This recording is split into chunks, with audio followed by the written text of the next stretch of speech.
The last man they expected to return from planet Virex was humming a lullaby.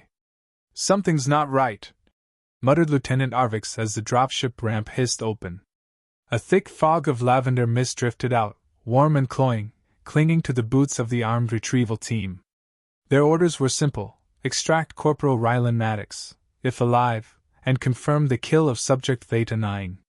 The most dangerous predator catalogued in the outer sectors. Apex Class A threat. Native only to Virex. Unkillable, they'd said. And yet Rylan walked out. He wasn't limping. Wasn't injured.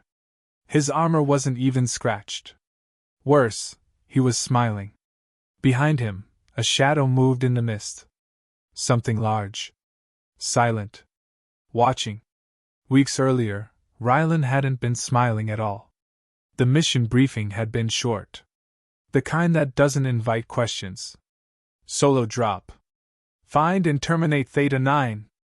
Upload biometric evidence. Do not engage in communication. No extraction unless threat confirmed dead. You are expendable. That last part hadn't been spoken aloud. But it hung there. He wasn't chosen because of his aim. He wasn't chosen because of medals. Rylan Maddox was chosen because no one would ask if he didn't come back. He was, to put it bluntly, a convenient waste. Still, Rylan didn't complain. He packed light. Took his gear. Climbed into the launch tube. When the countdown hit 0, he fell from orbit like a forgotten piece of garbage. Virex was a strange planet. The kind of place that didn't belong in the standard military catalog. Gravity was heavier than Earth normal, making everything feel slightly oppressive. The air was breathable, if thick. Moisture hung low, coating everything in condensation. Trees shimmered with bioluminescence even during the day. And the sound, there was no birdsong, no insects, only the low, omnipresent hum of the jungle breathing. And Theta 9 was out there. Watching. Rylan's first steps off the pod were careful. His boots sunk into moss that hissed when disturbed. He didn't draw his weapon. Not yet. The dossier had been vague, deliberately. All he knew was that Theta 9 had decimated an entire scout regiment in under 6 minutes. No footage survived. Just transmission static and final screams. He wandered deeper. It wasn't like a normal patrol. There were no trails. No paths. Everything had to be carved, pushed through, climbed. Rylan's body ached after 3 hours. After 6, he started hallucinating. Or so he thought. The first hallucination looked like a blur across the tree line. Fast. Too fast. Then gone. The second one didn't move. It just watched. That night, Rylan didn't sleep. He built a blind from leaves, wedged himself into a hollowed root system, and stared into the dark. He kept thinking about what they hadn't told him. Not what Theta 9 was, but why it hadn't left Virex. If it was so dangerous, why hadn't it fled like every other predator eventually did? Then, just before midnight, he heard breathing. Close. Slow. Measured. He didn't move. Didn't draw his weapon. Just waited. Something massive passed by the opening of the root nest. He caught only a glimpse, a shimmer of dark plates, the glint of gold eyes. It paused. Sniffed the air. And kept going. The next morning, the fog was thicker. Rylan moved slower, following the drag marks left in the soil. Clawed feet, heavy gait. It wasn't hiding its trail. Which meant one thing, it wasn't afraid of him. At noon, he found bones. Not human. Not animal. Cleaned. Arranged. Like an offering or a message. Then he found the scratch marks. High. On trees 10 meters tall. Deep enough to cleave bark in spirals. Right. He whispered. You're not shy. He set a perimeter. Dug sensors into the moss. Rigged motion detectors. Lasers. Tripwire. He even laid out a bait package, sealed ration box, laced with a neuroinhibitor. Old hunter tricks. Then he waited. Night came. Fog thickened. The jungle throbbed with heat. Something tripped the first alarm. He didn't move. Then the second. Still nothing on thermals. The third alarm died mid-ping. Then silence. Then a voice, calm, low, and deep. You reek of fear, human. Rylan almost shot it then. But something held his finger. He turned slowly. There, across the clearing, perched on a low, glowing branch, was Theta 9. Except, it didn't look monstrous. It looked deliberate. Intelligent. Its form was sleek, armored in obsidian black, sinewed like a panther. Its eyes glowed like embers. And it wasn't snarling. It was watching. I've been waiting, it said. Rylan stood. You speak English? No, Theta 9 said, lips unmoving. You dream in mine. Rylan didn't understand that. Not at first. Then a slow chill climbed his spine. It wasn't speaking. It was inside his head. Why haven't you killed me? Rylan asked. You didn't try to kill me first. That answer knocked something loose in his chest. He expected blood. Fear. A charge. But Theta 9 just sat. Watching. Then what is this? Rylan asked. A test? For both of us, the creature replied. You are here to prove your race is ready to destroy what it fears. I am here to see if you can choose not to. That night they didn't fight. They spoke. Not in words. Not fully. But in flashes of thought. Theta 9 showed him memories, images of slaughtered scouts, yes, but also of fear. Not its own. Theirs. Guns blazing at first sight. Screams. It had killed to survive. Rylan listened. Didn't justify. Just listened. Then he asked, Why stay here? And Theta 9 showed him the others. 3 days passed. No combat. No body. No transmission. Command grew nervous. They sent a drone. It vanished. They sent 2 more. They caught static and a glimpse of Rylan, sitting beside Theta 9 at a waterfall. Laughing. Requesting confirmation. Command barked. Is subject Theta 9 terminated? But Rylan didn't respond. Because he no longer cared. On day 4, he stood beside the beast and watched as it curled around something nestled in the moss. A cub. Small. Pale. Eyes still shut. Theta 9 whispered. It was born 2 days ago. Its kind are rare now. Hunted. Your kind almost wiped them out. Rylan kneeled beside it. It wasn't fear he felt. Not all. Something different. Why show me? He asked. Because you didn't shoot, the beast replied. That night, Theta 9 vanished. Left the cub in his care. A test. Or a gift. Or maybe both. Rylan built a sling. Fed it from rations. Kept it warm against his chest. It purred when it slept. When the dropship arrived on day 10, Rylan didn't wait to be extracted. He walked out. Armor polished. Sling across his chest. And inside it, nestled in a warm curve of fabric, slept the last of Theta 9's kind. No blood. No kill. No evidence.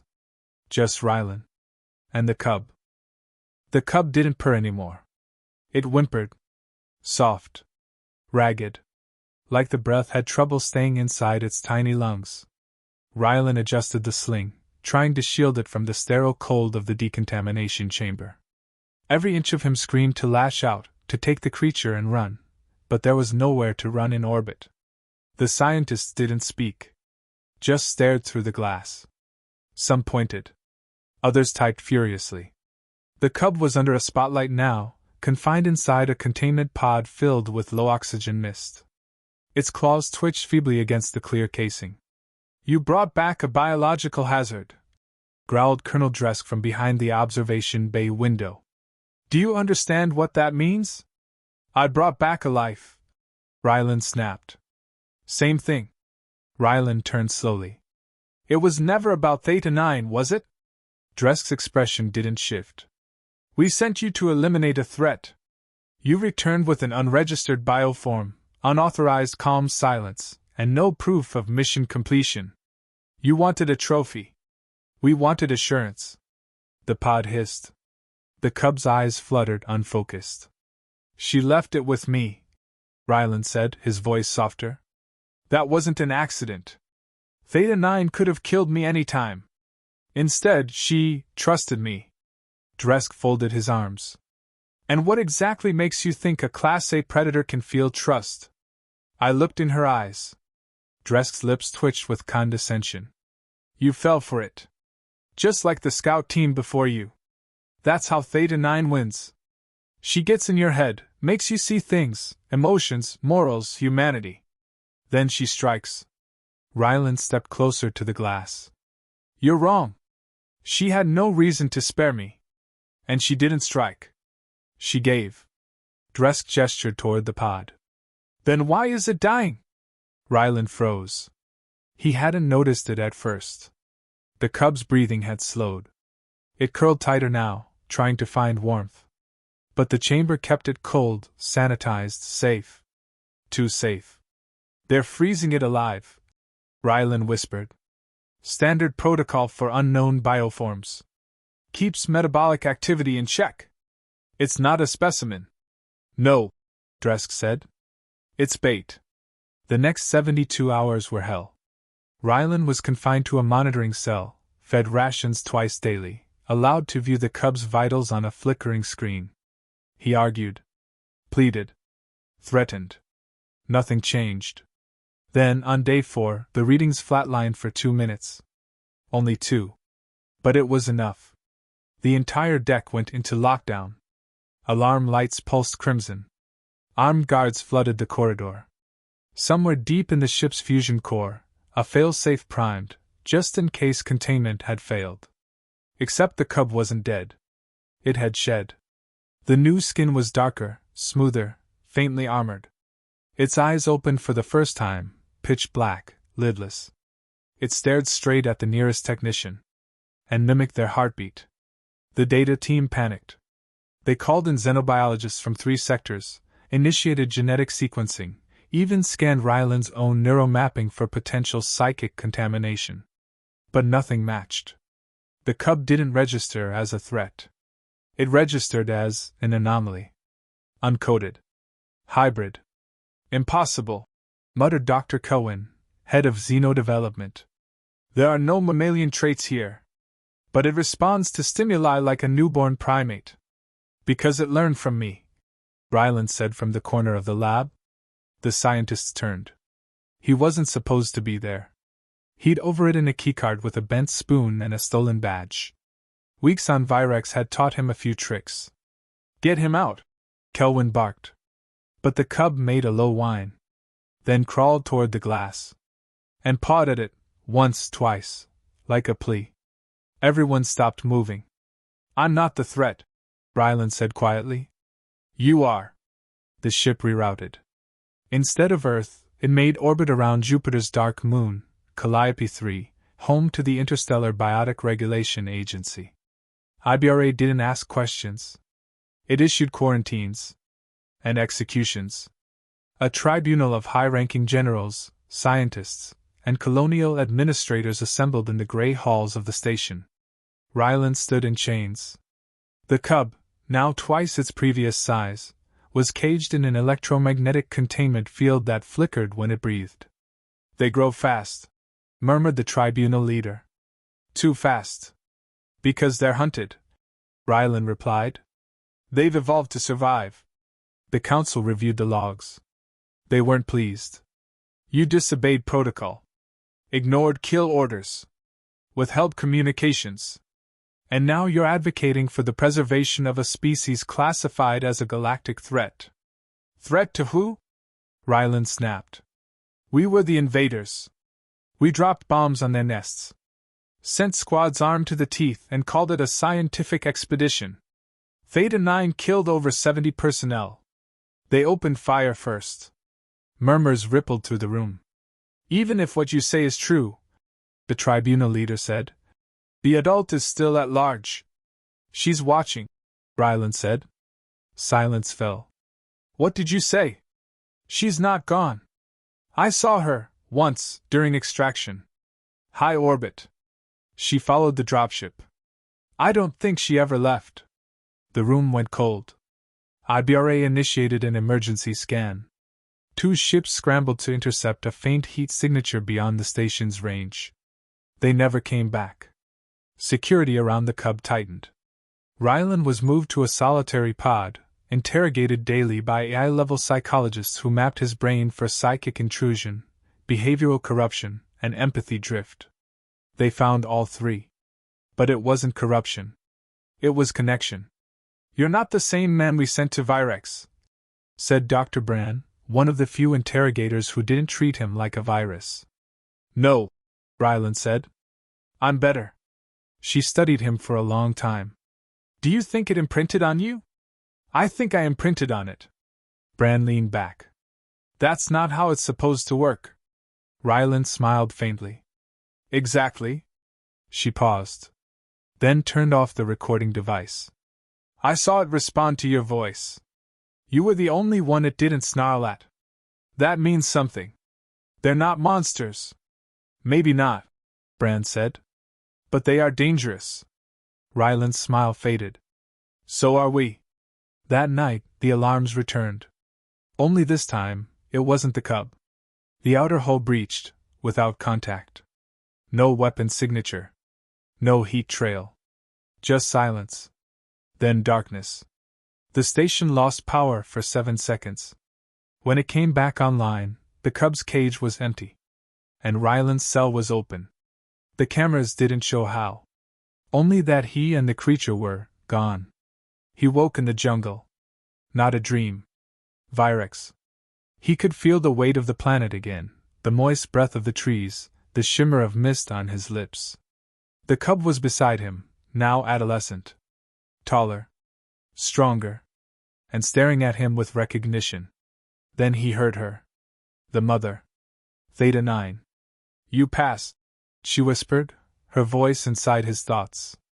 You broke into an orbital facility, Rylan said, dazed. Broke me out. Brought me back. Why? Because he is not done learning, she replied. Rylan sat up slowly. Neither am I. He looked down at the Cub. And the Cub looked back, with something new behind the eyes. Not animal instinct. Not survival. But understanding. You risked everything, he said to Theta 9. No, she replied. You did. You chose not to kill. That changed everything. Behind them, the jungle stirred. Not in fear, but in awareness. Creatures emerged. Smaller versions of Theta 9. Some limping. Some scarred. All watching. You weren't the only survivor, Rylan breathed. They hunted us across 4 systems.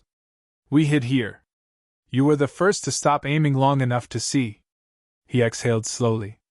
Then stood. So what now? She tilted her head. That depends on what you teach him next. The Cub nuzzled against his leg. And for the first time in years, Rylan didn't feel like a soldier. He felt like something else. Something whole. The transmission came at dawn, an automated alert broadcast across every secure military channel from Saturn base all the way to Lunar Command. Theta 9 confirmed alive. Orbital station breached. Human agent compromised. Code red directive initiated. Virexes to be sterilized. Launch in T-minus 48 hours. They were going to burn the planet. Every root. Every creature. Every breath of life Rylan had just begun to understand. He dropped the comm link. The adolescent Cub beside him, whom he'd started calling Ash for the way its scales shimmered like cinders, stirred nervously. It felt his pulse spike. Felt his anger. They're coming, Rylan said. Ash tilted his head. To kill? Yes. Behind them, Theta 9 moved from the trees like a whisper. I warned you. They don't stop. They think I've been corrupted. That I'm one of you now. You are, she said. And that terrifies them. Ash crept forward, bumping its snout against Rylan's hand. Its voice echoed through the link in his mind, unsteady but growing stronger. Why do they want us gone? Because they don't understand you, Rylan replied. And what they don't understand, they destroy. Theta 9 turned to face the rising sky. A subtle vibration ran through the soil. They will use orbital strikes. No descent. No engagement. Fire from above. Can you stop it? Rylan asked. Theta 9 didn't answer. Because she couldn't. Over the next 6 hours, the jungle changed. Creatures that had remained hidden for generations emerged from the brush. Some were wounded. Others bore the marks of human weaponry, scars from fire, shrapnel, chemical burns. They gathered not in fear, but in grim silence. Rylan had never seen anything like it. It was like the forest itself was preparing to grieve. How many of you are left? He asked. Theta 9 stood atop a root bridge, gazing across the clearing. Fewer than 100. And falling. You can't outrun orbital weapons. We don't intend to run. Rylan clenched his fists. I won't let them do this. You can't stop it. He turned to her. No. But maybe I can change it. Rylan still remembered how to interface with military uplinks. He found the remnants of a broken scout drone half buried in vines. He pulled its core, scavenged the comms array, jury-rigged a signal booster using his old field pack and a charging node from his armor's auxiliary system. The cub watched closely, mimicking every motion with almost eerie precision. Wiring's not your thing, huh? Rylan muttered. Ash tilted his head. Learning. You're a fast learner. From you. When the signal spike activated, he transmitted directly to Lunar Command. No encryption. No security keys. Just one message. You're making a mistake. Theta 9 is not the enemy. We are the aggressors. I have evidence. Call off the strike. It bounced off a dozen satellites. No reply. Then, an hour later. Message received. Authorization denied. Target remains classified hostile. You have 24 hours to clear the zone or be deemed expendable. Rylan stared at the message for a long time. They're not going to stop. No, Theta 9 said, emerging from the mist again. But you don't have to die with us. Not an option. She eyed him carefully. You are not like the others. He smiled. That used to mean I wouldn't be missed. Now, maybe it means I can do something no one else can. She stepped closer. Then we make our stand. Together. As the sun dipped below the horizon, the jungle began to shimmer. Not from sunlight, but from the creatures themselves. Their skin, scales, and shells reflected heat in strange ways, patterns that danced like firelight. It wasn't decorative. It was communication. Rylan stood beside them, watching as Ash joined the pattern. It pulsed with rhythm. Urgency. Unity. They're preparing, Theta 9 said. For battle? He asked. For remembrance. Rylan swallowed hard. There has to be another way. There is one, she said. She turned and led him to the heart of the jungle. A basin overgrown with spiraling moss and luminous fungi. At the center, a pool shimmered with energy. The cradle, she said. It remembers what we forget. He stepped toward it. The air pulsed. Step in, she said. Let it see who you are. Rylan obeyed. The second his boot touched the water, the world changed. He stood in the memory of the planet. Images poured through his mind, visions not from his life, but from generations before. He saw the first ships arriving, slicing through the skies. He saw fire rain down. He saw nests burned. Youngling screams. He saw Theta 9 as a cub. Alone. Hiding. Watching her family turn to ash. Then he saw himself, arriving not as a killer, but as a question. The cradle showed him two paths. One soaked in blood. One veiled in hope. He understood now why she had spared him. He hadn't come to conquer. He had come to listen. The pool released him. He gasped for air. The cradle pulsed once, and sent a wave of energy through the trees. A message. Not just to the jungle, but off-world. In orbit, the fleet commander frowned as their long-range sensors lit up with a data pulse that matched no known signature. What is that? A broadcast, of some kind. Originating from the surface. Not human. It's trying to jam us? No, sir, I think it's talking to us. They ignored it. Reactor cores charged. Target locks acquired. Missiles armed. The sterilization clock hit 59 minutes and 12 seconds. Back on Virex, the creatures gathered in concentric circles. Ryland stood at the center, Ash curled at his feet, Theta 9 behind him. The cradle pulsed again. You still have time to leave, Theta 9 said. And abandon you? He asked. Not a chance. A low rumble echoed in the distance. Not thunder. The sound of weapons being primed. I have one idea, Ryland said. He reached for his suit's emergency flare module. Your kind doesn't understand peace. But they understand visuals. Symbols. If I stand where their missiles are aimed and refuse to move, on camera, they might hesitate. Or they might fire anyway. Then I'll be the first to go. Ash growled softly. Theta 9's voice was low. You would risk death for us? I already did. She looked at him, her eyes glowing.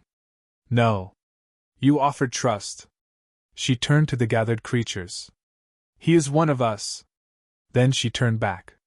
But if you're going to stand for us, you won't stand alone. She stepped beside him. Ash followed. Then the rest. Dozens of glowing eyes. Hundreds of breaths in unison. A wall of life. Facing extinction. Together. The fleet commander saw the signal flare rise. Then the feed came through. Infrared cams zoomed in. They saw a human. Standing in the blast zone. Hands raised. Unarmed. Beside him, a beast. Not snarling. Not fighting. Protecting. Protecting him. Other creatures gathered around.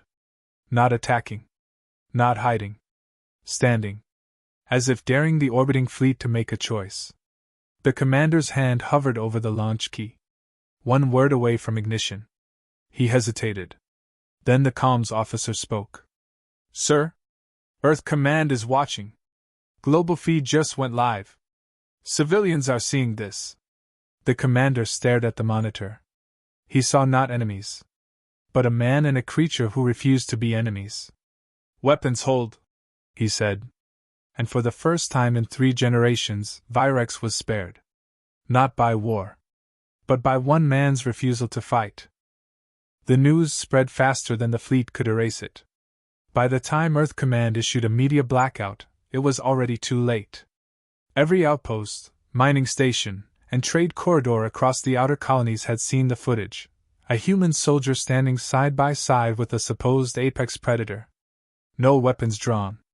No violence. Just stillness and trust. The galaxy didn't blink. It stared. The sterilization order was suspended. Not cancelled, suspended. High Command called it a temporary reassessment pending review. But everyone aboard the fleet ships knew what had really happened. They'd aimed their missiles at something they didn't understand, and the target looked back. Then refused to run. For now, Virex was safe. But for now was a fragile thing. Ryland returned to the jungle that night, not as a soldier, but as something far more dangerous, a symbol. The cradle pulsed again when he approached. Not a warning. Not a threat. A welcome. Ash padded at his side, now almost shoulder height, lean and swift, with eyes sharp as obsidian. Theta 9 waited beneath the roots of a massive bioluminescent tree. She was calm, regal in the way only survivors can be. You stopped the fire, she said. For now. She studied him. Your people don't change easily. Neither do yours, he replied. But you did, she said. And he did. She nodded to Ash, who now circled curiously around a group of hatchlings, nudging them with careful gentleness. They learn fast, Ryland said. So do you. He stepped forward. They're not going to leave this alone. They'll send diplomats next. Scientists. Some will come with open hands. Some with knives. Theta 9's gaze didn't waver. Then we'll watch. And choose who to speak to. You trust me to guide them? No, she said. We trust him. Rylan turned, and realized she meant Ash. The cub, no, the adolescent now, watched him with something more than animal instinct. A flicker of will. Of self. Of choice. You gave him his first lesson, Theta 9 said. But what he becomes, is his. 3 months passed. No military ships returned. Instead, a science vessel arrived, under the banner of the Interstellar Diplomatic Accord. Unarmed. Crewed mostly by civilians, escorted by one retired peacekeeper drone with a disabled weapons system. They landed outside the jungle. Didn't enter. Waited. Rylan went to them. He stepped into the clearing wearing no uniform, no rank. Just jungle-woven cloth and a shard of bark across his chest, etched with glowing glyphs, gifts from the cradle. He didn't speak right away. The lead scientist, a middle-aged woman with cybernetic eyes and a shaking datapad, bowed low. We're not here to take, she said. We're here to ask. Rylan looked past her, at the cameras recording him. Then start with this. Don't treat them like monsters. Don't call them it. Don't catalog them. Talk. Listen. Can we meet one? He hesitated. Then, to her shock, Ash stepped forward. The adolescent beast was nearly full-sized now. Taller than a man, agile and armored, but posture calm. Measured. He didn't growl. He didn't bare fangs. He bowed. Just slightly. The woman froze. He understands. More than we do, Rylan said. Just don't betray that trust. She swallowed. Do you have a name for the species? Rylan looked at Ash. They call themselves Solari. It means the ones who remember. The scientist whispered the word. And the world changed. Back on Earth, the footage sparked riots and revolutions. Colonial protesters demanded an end to preemptive strikes and species sterilizations. Former soldiers began speaking out. Classified mission logs were leaked. The story of Rylan Maddox, the man who stood between fire and silence, became legend. Children wore Solari pendants. Artists sculpted statues of Ash and Rylan standing side by side. A new treaty, the Solari Accord, was drafted and signed by 27 planetary governments. It wasn't peace. But it was a beginning. Ash returned to the jungle, but didn't stay hidden. He led small groups of chosen diplomats into the outer forest, never deeper. He showed them songs made of light. Showed them how the vines could map emotion. How the fungi blinked when someone lied. How the trees kept memories. And he listened to them too. Not with ears. With understanding. Rylan stayed nearby. Not as a guide. As a guardian. But not forever. On the 5th anniversary of the failed Virex strike, Rylan climbed the ridge above the cradle alone. Theta 9 met him there, older now, her gait slower. She said nothing. Because he already knew. Ash was gone. Not dead. Grown. He'd taken a group of younglings to the far continent, where the cradle's twin was rumored to pulse beneath an emerald ocean. He'd gone to begin what Theta 9 had always hoped for, a world without fear. Rylan looked up at the stars. Funny, he said. What is? Theta 9 asked. I was sent here to kill a monster. And now, you are a father. He smiled. Then sat beside her. They watched the sky turn violet as dusk fell. I wonder what Earth will look like in 10 years, he said. Different, she said. Or not. That is your story. Rylan turned toward her. And what's yours? She looked at him. Calm. Quiet. We survived. 2 years later, Rylan left Virex. Not because he wanted to, but because he was asked. The Solari Council, yes, a real council now, with voices from both sides, voted for their first off-world ambassador. Not a human. Not a Solari. Ash. The adolescent had returned taller than any elder, wiser than most. He wore no armor, carried no weapon, and spoke in a voice that echoed in the minds of anyone he met. His first sentence at the Galactic Assembly sent waves across 7 sectors. "We do not forgive what was done to us. But we remember who chose not to do it."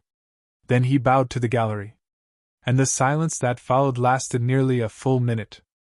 Afterward, Ash walked off the podium and waited for Rylan. "Come home when you're ready," Rylan said. Ash blinked slowly. "You're my home," Ash replied. And then he boarded the ship. Not in chains.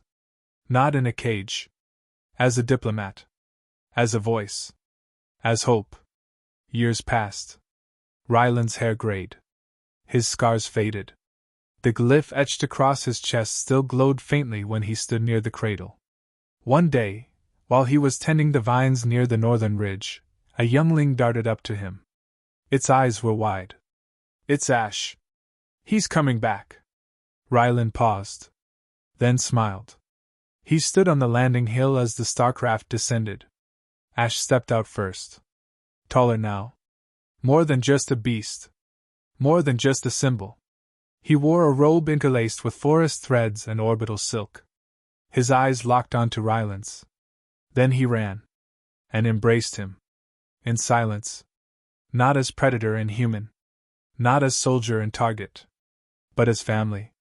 Behind him came others, humans, Solari, hybrids from dozens of worlds. A new era. A new kind of tribe. Rylan looked at the sky, where he'd once expected death. Now, only life descended. He shook his head. "They sent me to kill the beast," he whispered, more to himself than anyone else. Ash nudged him playfully. "And instead," Rylan said, ruffling the young Solari's crest, "I came home with a son." The jungle echoed with laughter. And for the first time in galactic history, no one was afraid.